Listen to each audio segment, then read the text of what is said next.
Palace entrance. In the golden lands of India, under a sky filled with stars, stood the gates of a mighty palace, carved with elephants, peacocks, and sacred lotuses. This was no ordinary home. It was the world of a Maharaja, a king whose life was wrapped in glory, duty, and hidden desires. Maharaja returns from battle. The year is 1600. A warrior Maharaja returns from battle.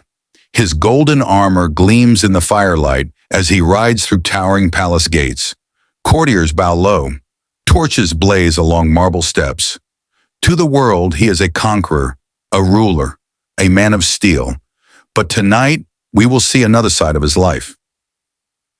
The throne room. By day, he sits upon a throne of ivory and gold. Courtiers bring him news of distant wars. Merchants bring spices, silks, and jewels. Every word he speaks becomes law, but the crown he wears is heavy, heavy with responsibility, heavy with the lives of thousands. Private chambers. Yet when night falls, the palace tells a different story.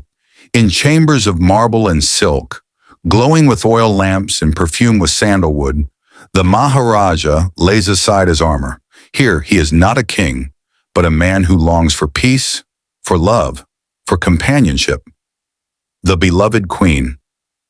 Among his many queens, history remembers one, not by name, but by her presence in folk songs and poetry. She was wise, graceful, and strong. The woman who calmed his anger, guided his decisions, and reminded him that compassion is greater than conquest. The Zenana. But tradition bound him to many marriages. The Zenana, the women's quarters, was a world within the palace. Queens, princesses, courtesans, and artists filled its marble halls. Here music echoed, sitar strings wept, tabla rhythms rolled, and soft voices carried whispers of love, rivalry, and destiny. Moonlit garden walk. Yet beyond duty, beyond tradition, there was love. At night, the Maharaja walked with his beloved queen through moonlit gardens. Lotus ponds reflected the stars. Peacocks called from the shadows.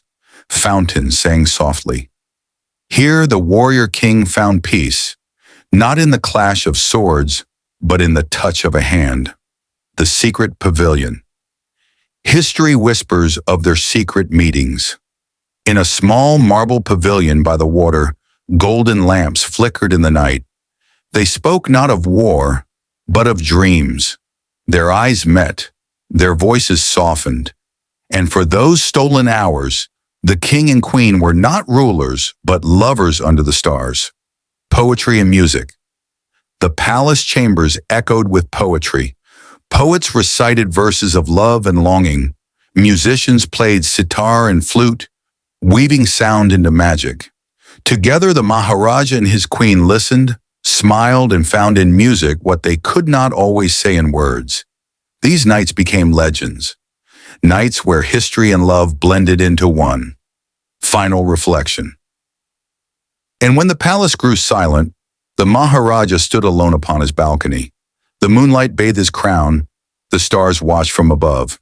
He was a ruler, yes, a conqueror, yes, but also a man who carried the same burdens of love, longing, and sacrifice as all of us. The story of the Maharaja is not only of jewels and battles, it is the story of a heart torn between duty and desire, between the crown he wore and the love he cherished.